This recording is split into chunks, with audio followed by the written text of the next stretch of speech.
How's it going, sir? I'm good. How are you? Good. So we're recording today instead of tomorrow because my car is in the shop. And we were going to record tomorrow instead of Thursday because you're going on vacation. Right. And this is the thing, right? I was like, well, I'm going to Denver in my car. Should probably make sure that it is working right. Yeah.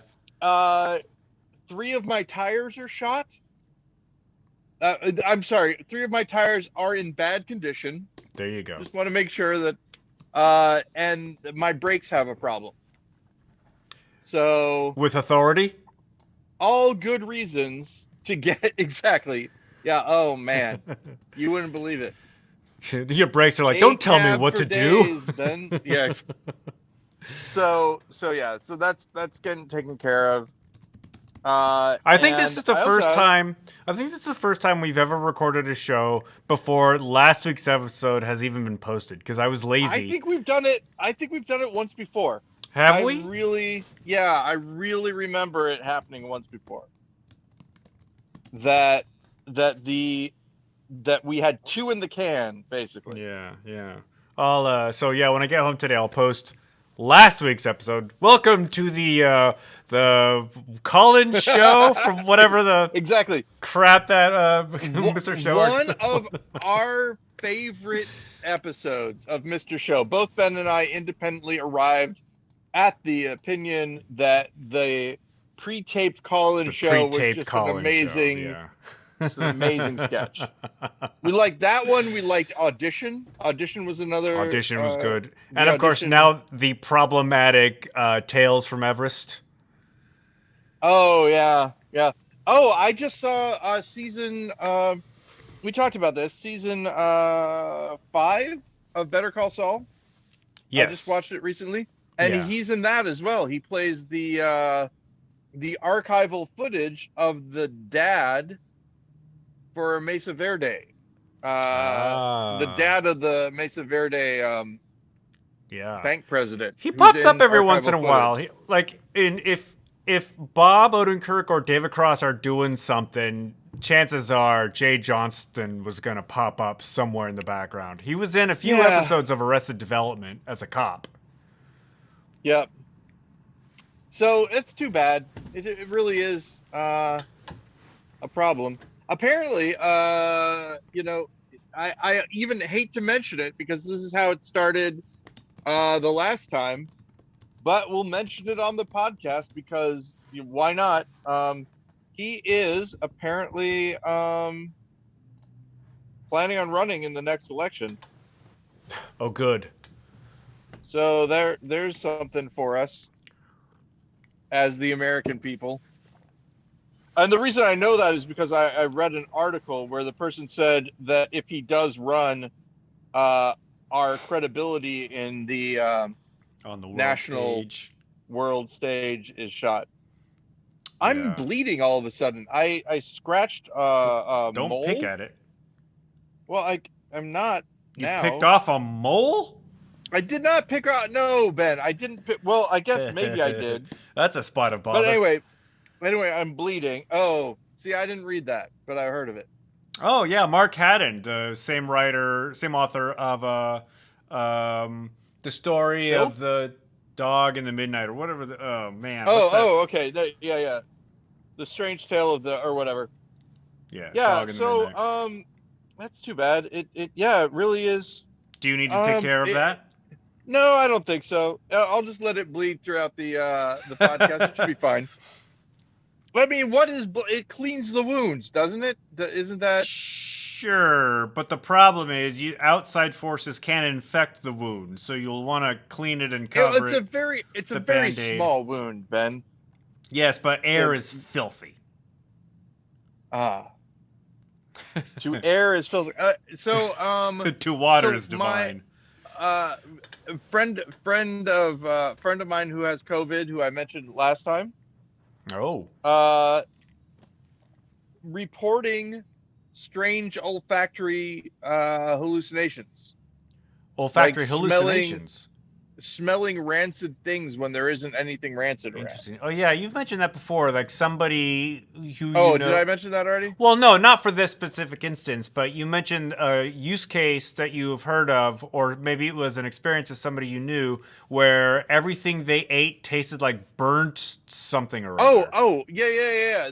That wasn't, no, that was a news article I read. Somebody, all the food that they had tasted like what a firework smells like after it blows up. It's interesting that this friend of yours is having olfactory hallucinations because it's it's known that COVID takes away your sense of smell, therefore your sense of taste. When I was eating dinner last night, I had to pause and think briefly. Do I need to test, or because my food isn't really tasting, like it doesn't really have any taste. And then I just came to realize, oh, it's just because I make bland food. Yes. That would do it. Yes. So the dog is here. Edward is here. And I just posted a thing, and it went sort of like this. Hello, everyone. I recommend every once in a while sniffing your dog. And then I did this.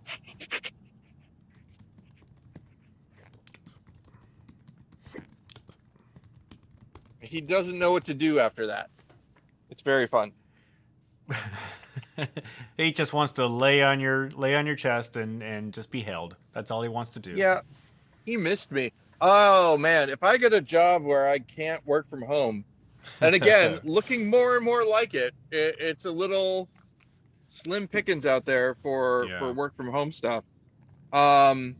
He is going to go nuts every day when I come home.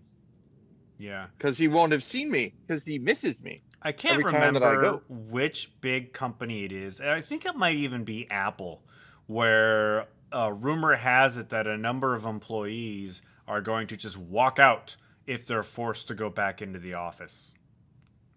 How will they walk out then? Everybody just like walks to their front yard and then stands there for an awkward moment and then walks back in. Actually, I think it would be very effective if they do return to the office, and then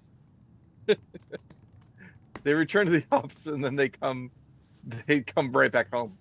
Yep. They all come in, put their stuff back in their desks, plug their computers and everything, get ready so that they could work if they wanted to, and then walk out. Maybe get even so far as to log in and then send out an email saying, I'm walking out. They set up the out of office. Yeah. Well, more power to them. Whatever, Ben, you know what I mean? It's like, I'm sorry that you have to work from home jobs, or remote work as they call it, or a now here's the thing. It's possible, I've got a lot of time before the trigger gets pulled on this thing not being there. Maybe something will happen. Maybe they will write to me and say, Paul, we like you so much, we have decided to let you work from home. It's possible. Yeah. Everybody else has to come in. Hey. Yeah. I don't know. I could be special. You never know. Oh man. Ben, I almost hate to say this. It'll be okay, I think. There was a sketch that I wrote that never got performed, which was, there's a children's entertainer. This was before you and I can't believe I didn't pitch it to you, actually. Maybe I did. Once I say it, you can tell me if it happened or not. There's this guy who's like, I don't know if there's anything about me that's special. And the kid's children's entertainer says, well, hey, don't be like that. Everybody's got something that they want to do that'll set them apart from other people. Yeah, I guess so. So what about you, Tim McVeigh? What do you want to do? Oh, I'd rather not say. Well, that's fine. You don't have to tell me what it is, but I want to tell you that you can. And so Yeah. it's like, well, first of all, the first thing you have to do is make a plan. Have you made a plan? Well, I guess so. Then you've got to have friends. Do you have any friends that can help you? Well, there is one guy, Maybe but one I hope. guy. Yeah, exactly. It's just Yeah, pretty sure that if you had pitched that, it was shot down. no, we would not have done it. But it's still one of those things of anytime that I say anything encouraging, I do worry about that sometimes. You just have to. You can't sit around on your couch all day. Just do it. Except for you, Ted, you just hang out, eat a sandwich, watch some TV. It'll be fine. Oh man, I've been I there. gotta I've say, seen that. I've seen that memorial, the Murrah building in Oklahoma oh, City. me Yeah. too. Yes, very. We had to drive by it. It was I think it was really crowded and there was no parking or something. Typical. But People want to pay their respects. Uh, but yeah, did I tell you? Can I tell you? Yeah, I think I can tell you. I was at an Air Force base near there, very close to Oklahoma City, and during the aftermath of that, we had inspectors come to our school because that was one of the things that we did was ordnance stuff. Yeah. And they wanted to see if any of because they weren't sure at the time. Now now we know how it was done and all that, but at the time they didn't know where any of the stuff had come from. And after that, security at the base got more strict. It used to be that if you were on a bus and you went to the mall, the people who got on the bus at the mall would go through the base. You couldn't get off, but you would be on the bus going through the base because it wasn't the final stop. There were other stops. So civilians were going into the base on the bus, and that stopped after that Yeah. happened. Coincidentally enough, my dad was stationed at that Air Force base back in the 70s. Sheppard? No, Tinker. Okay, I was talking about Sheppard. Darn it! Ah, Gotcha, Paul. I'm sure everything. It's totally fine. It's totally fine. The fact that I was stationed at Sheppard Air Force Base is not a secret. It's government knowledge. Yeah, indeed. Anyone could know that. And it could submit a FOIA request. Yep. Or an FOIA request, if you want to get grammatically correct. Man, Edward, we should have taken you to the groomers before our thing. We won't have time to do it. Does he smell? No, his nails. His nails are a little bit sharp, and he's going to be running around in the car. Yeah. I mean, he'll be exactly like he is here, probably. Or just else, on your lap while Jennifer drives. Usually, yeah. But there are like little harnesses, like child safety seats that you can put dogs in. But sometimes, depending on how wiggly the dog is or whatever, they're hard to keep them in. So who knows? He's a very good boy, though. We have little pee-pee pads that we put out for him. And he's been using them pretty regularly. Aren't those usually used as a form of potty training for dogs? Yeah, but for little dogs like these guys, their bladders are very small sometimes.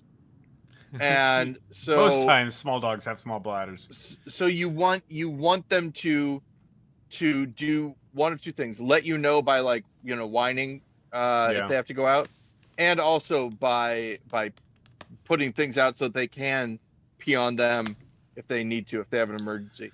And We had then a what I couple- try to do is just take them out. Yeah. Take him out? No.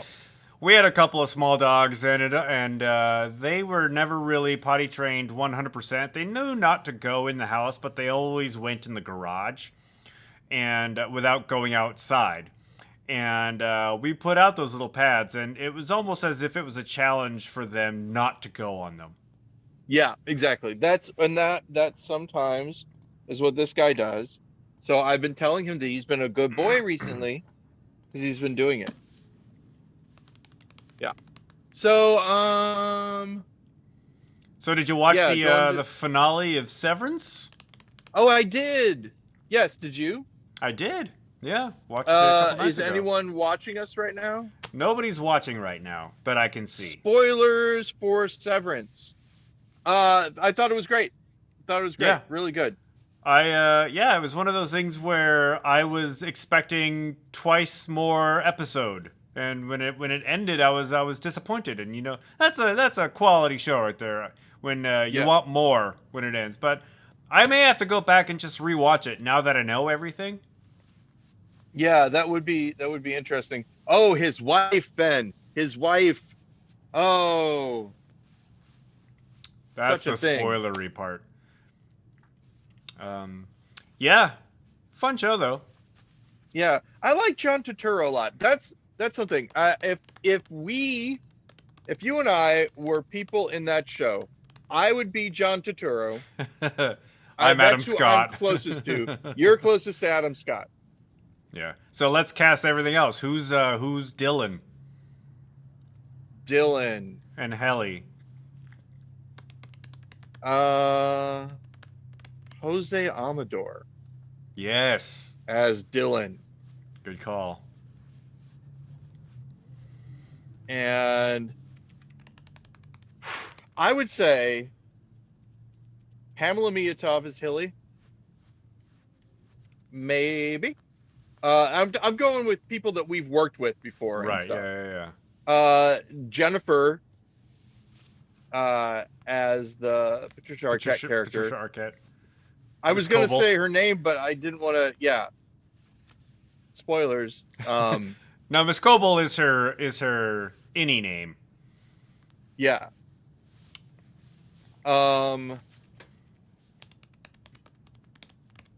Melchick? Is that his name?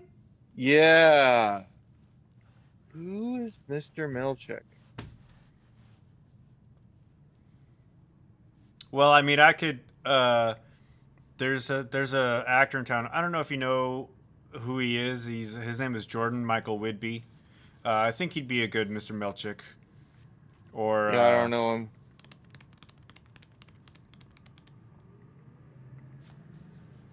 You gotta have. I mean, his performance. I don't know the actor's name, Yeah. but it really. I mean, if I had to pick one character, right, to sum up the entire show, in one performance, like this is sort of the Severance mascot, I'd pick him. Because he's got the loyalty part, he's got the weird veneer of fun, Yeah. the hidden menace. He's bought in to the concept. Had a very Richard Roundtree vibe going for me throughout the entire thing. It was weird though. Yeah, just because everything felt like this sort of really designed sort of, I don't want to call it neo-futurism, but it was like, it's obviously not something that's based in the present, but that character had a very 70s, at least a very 70s hairstyle, with the mustache and everything. Absolutely. And I love seeing Christopher Walken in a TV show. Yeah. Christopher Walken. Who would you have as Christopher Walken's character? That one's tough. Who's the most Christopher Walken person I know? I don't want to start naming names in case they get upset. No. Here, here's the thing. I would say for Bert specifically, who's that guy? I always talk about him, and it's hard for me to say who he is because, okay, there was a Spin the Bottle. There was a play that Brett wrote, a scene that Brett wrote, if you will, a one-act thing. Yeah. And it's a guy has a gun, and he's got it trained on a guy. Okay. And through the scene, the guy talks the other guy into giving him the gun. It's a really nice scene. And I can't remember who was in it. I don't remember that one. But it sounds like something that might have been a repurposed 1448 play. Maybe, yeah. Okay, so here's something. If we were gonna, so I'm thinking we're doing Severance as an Annex Theater production, right? Yeah. Who is a big name? And you mean that what you will, like, not necessarily famous, but somebody that if you were an Annex alum, that if you were to bring them back, people would be like, oh my gosh, this guy is in it. I got an easy answer for you. Paul Giamatti. Well, yeah, obviously Paul Giamatti as Bert would work. Or if we're not going like that famous, who'd be a good Brett. one? Brett, you could have Brett as Bert. Brett for sure. I mean, it's you know, a lot of those actors from like the late 90s, early 2000s, you know, it would be that would be a novelty to see on Annex's stage again. Mike Shapiro probably be one of them. Yeah, Mike Shapiro would be a great. That was actually who I was thinking of. I was like, I didn't know if you would know who I was like, because this is what I was gonna say. Who is that guy? That's how I was gonna. Man, I haven't thought about that guy in a while. Oh, you know who else would be a good Bert? Chris Dietz. Chris Dietz would make a very good Bert. Chris Dietz would make a good Mr. Melchick, perhaps. Or Josh List would be a good Bert too. Josh List as Bert, yes. I don't know. The reason I say Chris Dietz can do anything, in my opinion. I ran into him recently. I don't know if I told you this, but I was Blair and I just happened to be in Port Townsend just like for a weekend, and we were walking around downtown, and I hear. Does he live there now? Well, I hear GudeLaurance, and I turn around, and it's Chris Dietz, and no, he doesn't live there. He and his lady were just visiting some friends, and just also happened to be downtown as well. And it had been years since I had seen Chris. Yeah. Well, that's cool. It's good to catch up with him. Very cool. Yeah. On the frozen streets of downtown Port Townsend. I chipped a tooth that weekend, too. I don't blame Chris for that. But, hey, I remember you chipping it. Hey, those of you listening to this, you can figure out which weekend it was by finding the episode where Ben talks about chipping his tooth. I chipped my tooth on a piece of gummy candy. That's how weak my tooth was. Oh my gosh. Hey, it stopped bleeding, by the way, Ben. Hey, good for you. I saw Edward licking your arm. Hopefully he wasn't cleaning your wound for you. Ben, he was totally going after that sweet blood. He was like, wait a second. I know what this is. I heard a disturbing note that if you die in your house, you die in real life. Cats and dogs. Your cats and dogs will eat you. And it's not for the reason you think. It's not because they're hungry. It's out of spite. No, it's because finally they and I don't know how true this is, but I got it from a pretty reputable source. Somebody that normally does their research and things like that, they said the reason that they do it is because these animals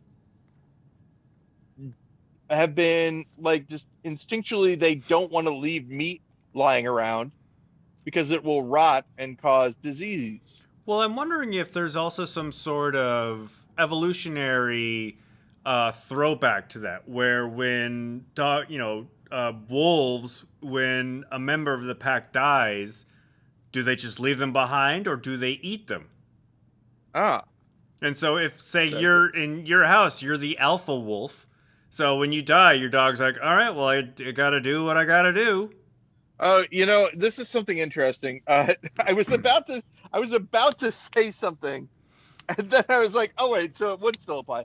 I was like, I don't know if that actually applies because what I've heard is that alpha behavior and all that only happens to wolves that are in captivity.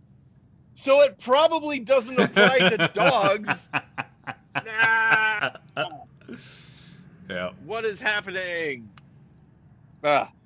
So yeah, no news yet as far as if I am supposed to know what's going on with what's happening with my job or not.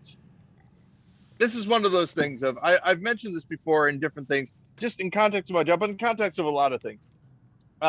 There are times when I have figured something out, right? I'm like, okay, this is what's happening. Yeah. And I can't explain it to you, but it's just locked in. Like, I know that this is going to happen, right? And I'll just give you an example of something that hasn't happened. But let's say we're in a play together, and I'm like paying attention, I'm looking at stuff and all that, and I come to you and I go, the director is going to quit. Now I can't tell you how I know. It's just this feeling that I have, right? This ultimate feeling, and I say I don't know how, and you're like, and you Ben is like, you Ben are like, how did you know? Who told you? Yeah. And I'm like, what do you mean? It's, no one told me. And you're like, we had a company meeting about this already. No one else is supposed to know. How did you find that kind of stuff? Right. Like, it's just, I put two and two together sometimes. And people think that I got information from somewhere and I didn't. Part of the simulation is leaking. Maybe so. Simulation, let's just check in. How are you feeling, Ben, about your chances of being in a simulation or this actually being just regular place? I actually had a conversation recently about simulation theory with on a job site I was on this over the weekend, and I was able to drop your name and say, hey, my friend was actually in a movie about all of that. Hey, interesting. But to answer your question, exactly. To answer your question, now they're on to me because you said that, not because I was in a movie about it. Yeah, sorry. Go ahead, Ben. As to answer your question, no, I don't believe the world is a simulation. I believe we are in true meat space. However, I did have a dream last night that I found a piece of wood, a specific piece of wood that I've been looking for a while in the annex shop. And believe it or not, I found it today. But also, I remembered the dream and I looked really hard for it today. That's why. Was it in the place that it wasn't in your dream? No, it wasn't. But I just heard a weird. Did you hear that? Did you hear a beep coming from me? No, Ben. I thought I heard a beep coming from the office. Uh-oh. Yeah. Huh. Yeah, I shouldn't have talked about your wood dream. Actually, I shouldn't have. You've been activated, Ben. Exactly. No, actually, what it sounded like the uninterruptible power supply got tripped somehow. Oh, interesting. Huh. Wait, I'm sorry. Did it get interrupted, or it got turned on? It got turned on because it would have been. It would have been. Well, what might have happened is as you may assume the electricity here in the theater is not exactly probably the most stable. Here in the theater, it is. I'm not putting down the work of our friend Daniel Christensen, who redid the inside electrics here. Ben, I think if you're talking about our friend Daniel Christensen, who was a member of the IBEW, our friend Daniel Christensen, who maybe no, it was all above it's board. above board. It was all above board. Good. He got permission from the union to do this. Ben, that is so good. That's why I dropped his name. No, but the pipes, the leading into our like main thing, there's power surges all the freaking time, which is why all the important computers are on power conditioners / UPSs. So something just happened in the office. It happens all the time. There's a thing called a continuity of operations plan that any institution should have, which is, okay, let's say that we lose power to the building. How do we make sure that we don't lose all of our data? You know, it's just a nice thing to do. The fact that you guys have thought about that is wonderful. Well, Steve McCandless, I mean, he demands that all the important computers are on power supplies / power conditioners, because we've got our box office computer, which was not deemed important enough to be put on a UPS, actually did get fried. We came into the theater one night for a show, and the computer just, for whatever reason, wasn't working. And I blame a power surge. I thought you said something else. I blame Theater Schmeerer. How dare they? How is that still? Are they still up and doing stuff? No, they closed. They actually closed before the pandemic. Did they close before I left? No, they must. No. They closed. It was like 2018, 2019, something like that. Okay. It was just they had a really. I think what happened was that their the favorable lease they had on their Belltown space expired, and so their rent probably went up like 500% or some obscene number like that. Like the building got sold, some BS, so it was just unfeasible. And so the company was like, "That's it, we're done." Oh, hey, speaking about Annex stuff, the D&D we've picked a date. May 21st. May 21st. We're gonna have it, and then hopefully it'll be the last one that I run for a while, and then one of the things that I've done is I put a little bug in Brett Fetzer's ear. Not that he will do it, but I've mentioned, you know, Brett, you would be really good at running a game. Yeah. And I've told him, I said, you know, especially because of the zombie thing, he did not remember it at all. What? He did not remember. Yeah, I know. I can't believe it.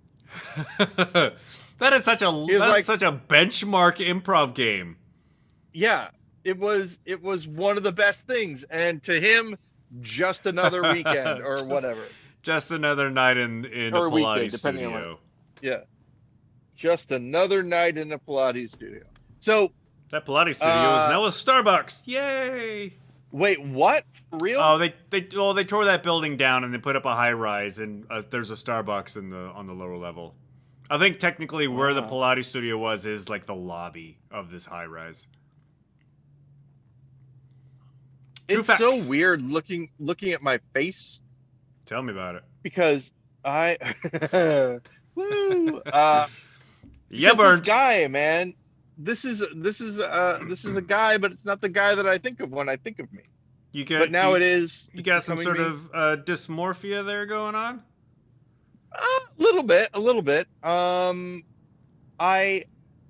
This is not gonna sound right, Ben, but I look tougher than I think of myself as. Than you feel? Like when I look at this guy, I'm like, I don't know, man. I don't know what he's up to. That's probably why nobody messes with you when you walk down the street. I suppose so. But it's also because I live in Edwardsville, and people rarely mess with people in Edwardsville. Yeah. Everyone is driving. That's why. I walk down the street. It's just me mostly, usually. Yeah, we'll see. Ah, man, I don't know. I really don't want to move. I would hate to have to pack all this stuff up.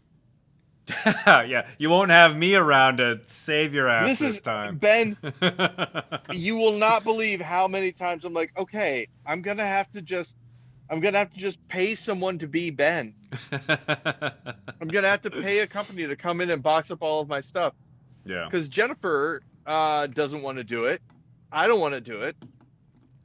Well, what you could do, I mean, if this is going to become a more real possibility, you could do it in just small chunks. Just every day, just do a little bit. Don't wait until the last minute to do everything. Yeah. Yeah, but I mean, again, the hard part is I don't know. That's the hard part. The not knowing is the hard part. Yeah, I get it. Like imagine if you will, it's like you have a space. You're putting on a play. I always talk about theater when I talk to Ben and give examples.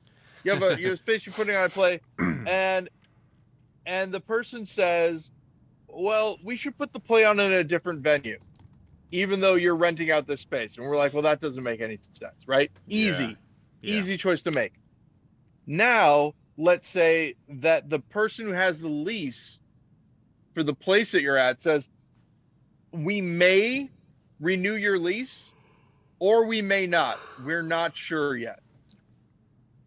And now you have to decide, am I going to do it at this place or am I going to do it? All of a sudden, it's in flux because you don't know if you've got the space or not. It's sort of like that. It's one of those things of, once I know what's happening, I can start making decisions, right? Buy some boxes, start putting stuff in boxes. I can do that, right? Unless I'm not moving, in which case, all of a sudden, I've got half my stuff in boxes, and I have to take them all out of boxes again. Well, hopefully you will have more notice than the last time you moved, which was what, 2 days? Yeah. I'm hoping it'll be. I mean, you gotta at least give your landlord, what is it, 20? I don't know what the law is in Illinois, but here you have to give at least a 20-day notice.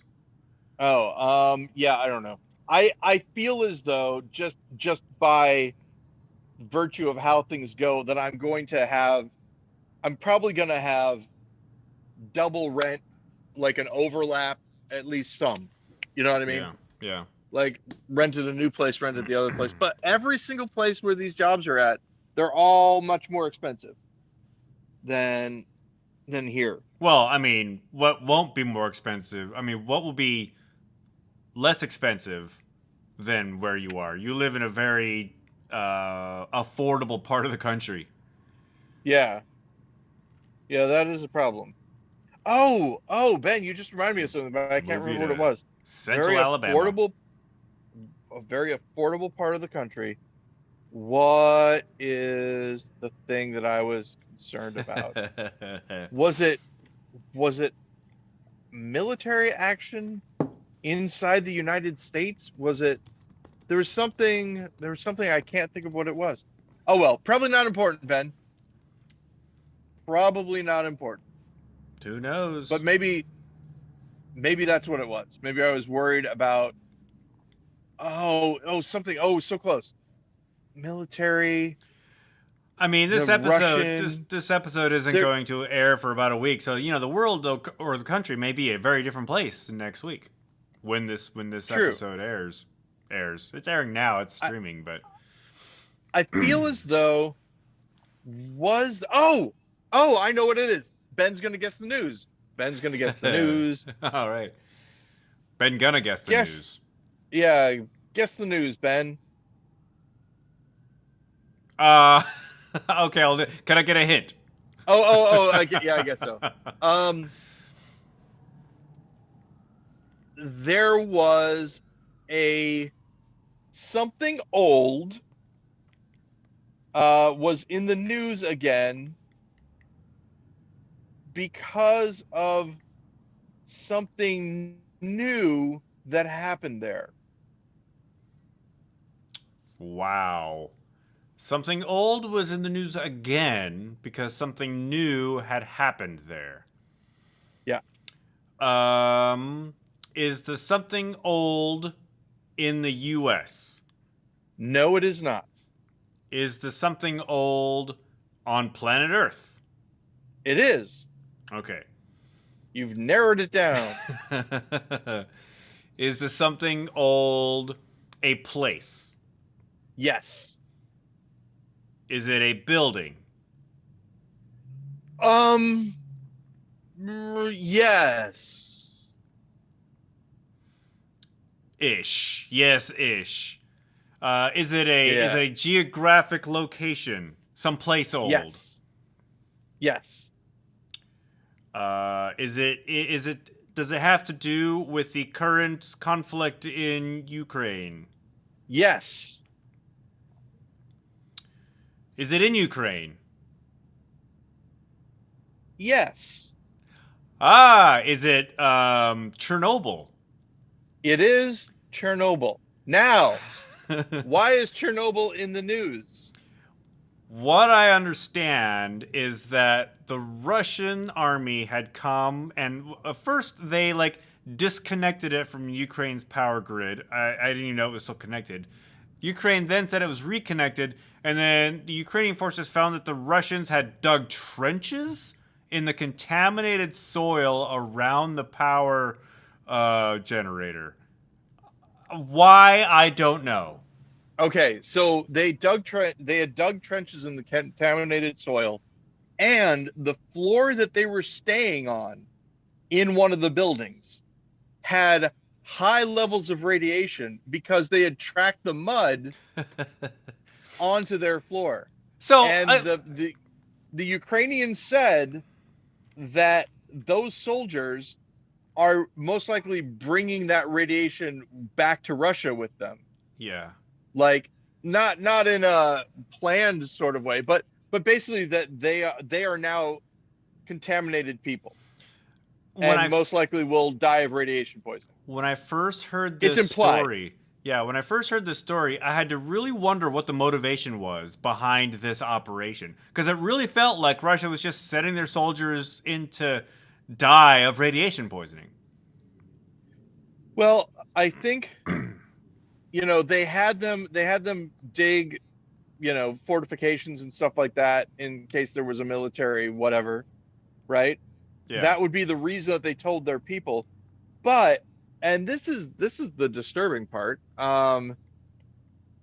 They apparently just today they left some graffiti saying be careful, there may be a mine somewhere as they were leaving.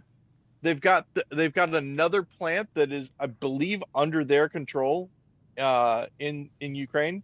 There was a nuclear facility in Ukraine that was getting bombed at one point, and everybody was like, "What are you doing? Don't bomb the nuclear power plant." Yeah, so this is one of those things of when you were saying, who knows what's going to happen in a week? This might be one of the things that we hear about. Oh, yay. Yeah, I don't know. It's I see a lot of memes online where the narrator, the voice of the meme is, for all you millennials who are just now worrying about nuclear war, we Gen Xers got you. We grew up with this, And I'm like, yeah, that's it's sort of funny, haha, now, kind of making light of it. But, when the bombs do drop, ain't nobody laughing. Yeah, well, and that's the thing is that we grew up with it, but we also didn't have it happen to us. So exactly. So what we have for them, what we have is the anxiety, the trauma. Here's how to be scared. Yeah. Oh, and how did you deal with that? Well, we didn't really. I mean, I don't know. We made some art about it. Yeah, there were movies about it. We watched the Challenger blow up about it. you know, that's that. I mean, that's part of We it, right? watched Red The Dawn. the Challenger blowing up is um, its own little trauma piece, I guess. You've heard about this already, I believe, Ben. That Big Bird was supposed to be on the Challenger. I've heard a lot of was supposed to be on the Challengers, but I don't remember the Big Bird one. Yeah, yeah. Look it up. Look it up. Big Bird supposed to be on the Challenger. Wow. Because they couldn't get the spacesuit to work, so it didn't work out. That's that. Okay, that really sounds like an Onion article, but Yeah, like I wonder this is if it one of would have those. been like the actor puppeteer who was Big Bird. That's what I was wondering. Is I would think most likely. All right, just going from a show point of view, right? It doesn't make any sense to send Big Bird in space if Big Bird's just sitting there, right? Yeah. You'd Bird has want to do Big Bird stuff. to talk about being in space. But think also about how difficult it would have been for Big Bird to be in space. That performer would have a harder time than any astronaut. Carol Spinney. Carol Spinney would have 2 suits to worry Yeah. about, or Yeah. whatever. Well, yeah, putting the Big Bird suit around, like Big Bird would have a giant, bulge in his neck because of the helmet that Carol would be wearing, plus his own helmet, which would throw off I'm sure the weight distribution of the puppeteer. Right. The other option is, of course, you send an experienced astronaut in the Big Bird suit, but then that astronaut won't be saying anything. It'll just be Big Bird sitting there in space. But there'd be the technology to dub the voice actor over the astronaut. Yeah, and that's the thing, right? How sad would it be for kids that the real Big Bird didn't? Oh no, I've been lied to. Faker. Because Big Bird isn't. Yeah, I don't know I don't know if I can trust the government anymore, says a 7-year-old. But still, think about how much more traumatic it would have been for all of us. This is something. Okay, I will say this once again. As a kid, the fact that we never got that TV to watch any other news things, the fact that we were watching the news in class was a huge deal. Yeah. Right? And when the Challenger blew up, as a kid, I've mentioned this before, but I'll say it again, I did not realize that was what had happened. Every other kid in the class knew it, but me, I said, and I quote, "That's cool," because of what I thought was, a new stage of the rocket happening. Yeah. And people got mad at me, teachers and students. So that was.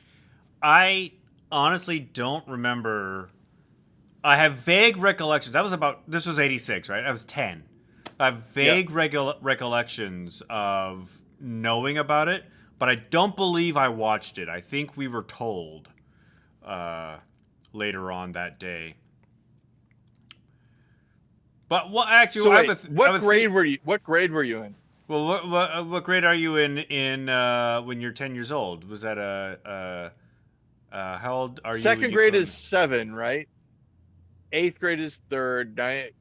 8th grade is no. 2nd grade is 7. Sorry, 2nd grade is 7. 3rd grade is 8. 4th grade is 9. No, I wasn't in 5th grade. I would have remembered if we were in 5th grade. This is something I have to look up. I want to say I was 7. I was 7 in 2nd grade. Yeah. Yeah, and think about it. You're 5 when you're in kindergarten, right? Are you? Oh yeah, I guess you are. I guess you are in grade 5 at 10. I don't know. I've never had children, Paul. I don't know what age people go into school for. You went to school, Ben. You went to school. I remember how old I was. Do you remember your? Do you do you not remember? If you asked me how old I was when I went into kindergarten, I'd have to really think about it because I couldn't tell you offhand. It is really interesting the stuff that I've forgotten and the stuff that I remember because I forget really specific things that apparently, happened. But then other things that people are like, you're too young, you couldn't remember it. I remember very well. So it's odd. Yeah. I mean, I remember my 5th grade teacher. In fact, I saw my 5th grade teacher, or one of my 5th grade teachers.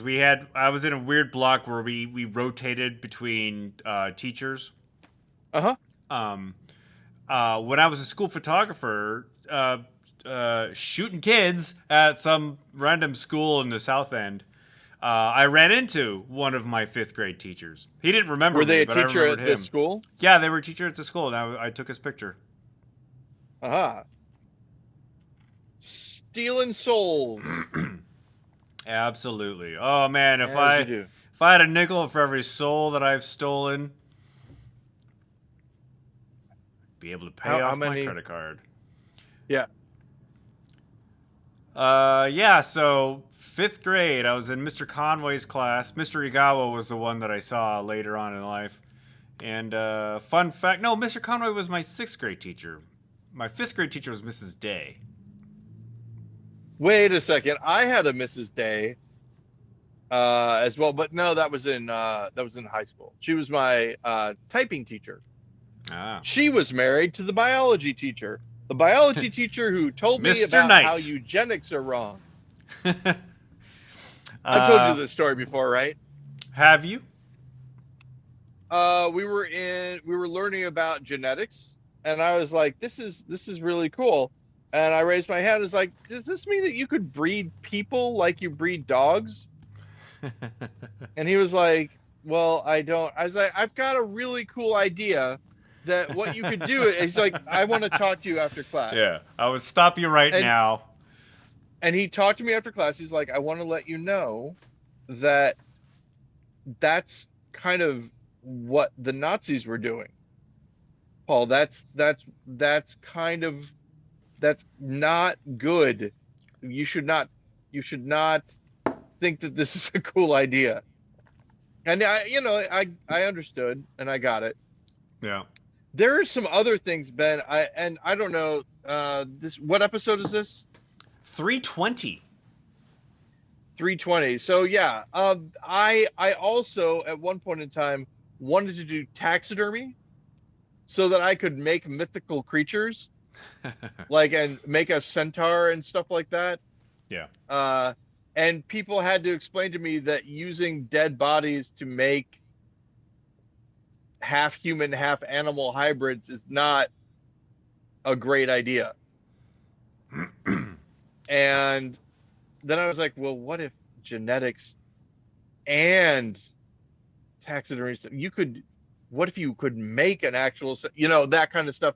And I now looking back on it, I'm glad that I did not have money and resources to do any of the stuff that I wanted to do as a kid, because it's all disturbing. We all have disturbing thoughts as kids, and sometimes they get out and adults have to sit us down and talk to us. And I'm just very, very thankful that blogging didn't exist when I was a child. Yeah, exactly. I feel as though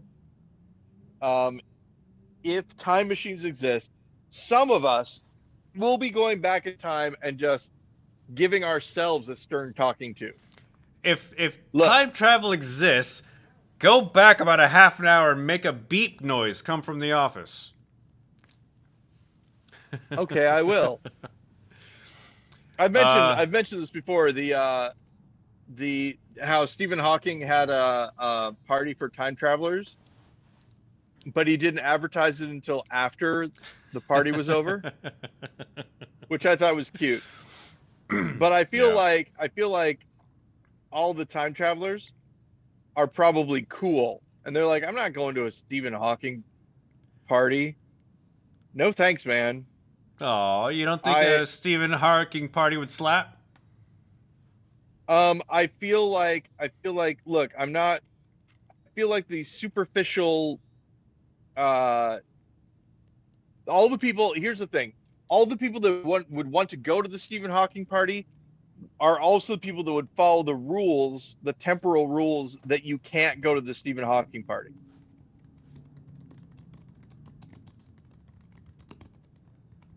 So But yeah, so in a to. sense, his time travel party was a success. Because the people who were following the rules and obeying the space-time continuum and not interfering stayed away. Hey, did we talk about Predestination at all? Probably. This is episode 320. Not in this episode, though. Okay. So Predestination. And you have 4 minutes. It basically goes like this. People have a hard time accepting the idea that our choices are predetermined because we choose what we want to do, right? Yeah. We make active choices. I heard this compelling idea that the choices that we make, even though we were experiencing those choices, right, they come from factors that are out of our control, our upbringing, things like that. So the choice that we make is the choice that we always were going to make, right? There is no randomness in our decisions. Everything is preordained, and people are like, well, how can that be? And I gave an example of how it could be, or I thought, it's like, let's say you have a maze, right? And you're running the maze. If you were outside of time, and I would know where you were at. If I were outside of time, I would know where you're ending up right when you start. And so for my perspective, your route is predetermined because it's already happened, because I've already seen it. Right. And somebody was like, well, yeah, but I don't believe in an extra dimensional being outside of time. So I came up with this, and I think it still works. Let's say that you don't believe that there's anything higher than you, right? It's just you're experiencing your life. Every decision you've made up until this point is inaccessible to you. You can't go back and change it, right? So up until that point, everything has been predetermined. Because it was determined when you were making it. So if you would you not call that post-determined? I mean, predetermined. No, it's predetermined signifies that everything up until now in your life has been predetermined by you. You were the one who determined it, but you determined it in the past, and now you can't change it. It's post-determined then. I still feel post-determined would be you have a little envelope and you would say, what did I decide at this time? And you open it up. But the thing is that one thing that I've learned about the internet that's really fun is if you say that predestination is the only thing and no one has free will, a whole bunch of people will get mad at you. I'm watching this happen to someone else, not me. But it's what made me think about it. Who would have thought that, if only you could see that coming and determined that people would get angry. Oh, well, I think the thing is that he was meant to make people angry, Ben. Oh, is that what There's no other way. Is that a troll? Is that an internet troll you're talking about? No. I just meant he was predestined to make a whole bunch of people angry on the internet. Indeed. It is kind of fun to think about the idea that this is the thing. I honestly believe this. It is our conscious experience of life that keeps us from thinking about things being predetermined. Because if it's other people, right? If we're thinking about other people, we can accept the idea like a dog, right? Let's say you talk about a dog and you're like, the dog can make choices, but there could be a computer that's smart enough to figure out which way a dog is going to go in a maze. A computer could eventually figure it out. But a computer couldn't figure out what I'm going to do because I'm too smart for that sort of thing. And that's really what we're talking about is human beings always feel like they are special. And I think it's a feature, not a bug. Because thinking that you're special kills a lot of time. Speaking about time, we're at that time again, Ben. We've had a good talk. Good 1 hour talk. It's a past dinner time for you. Have you eaten dinner? I'm getting a little worried. I had some chicken nuggets from Popeyes. Oh, okay. Good. Somewhat disappointed. They were cold-ish. Lukewarm chicken nuggets. That's the problem with the DoorDash, Uber Eats, Grubhub delivery services. The French fries are terrible when they finally get to you. Yeah, we went to the actual place though. That's the other thing. Well, then there's no excuse for that. Yeah, I think so. But except nobody else was ordering them. That's probably what it is. They're just sitting under the heat hot. lamps. They had to make it for her. Right. But yeah, on that note, Ben. And with I'll talk to you later. Indeed. Please keep it wrong between now and then. Keep it wrong and have looking for jobs. Yeah. Hey, no. Keep it wrong and have a safe trip to Colorado. Oh, thanks, Ben. And for those of you future historians who are listening to this podcast, Indeed was a website that you would go to look for jobs. It was like if you can imagine a board where people post jobs that are available. It's like that. I mean, I've seen ads for Indeed.com and they're like, well, I found a job in 15 minutes. And when I would apply for jobs on Indeed, I was in a pool of like 100 other people. Oh, let me rephrase that. I found a job and then I applied for it and that took me a lot longer. And then no one got back to me. Hooray! I don't know if I have that job or not. Anyway. Yeah. That's the world we live in now. I'm not using Indeed. I am, of course, I am an internal candidate for positions and jobs. And Ben, keep it wrong, my friend. Keep it wrong, and I'll talk to you next week.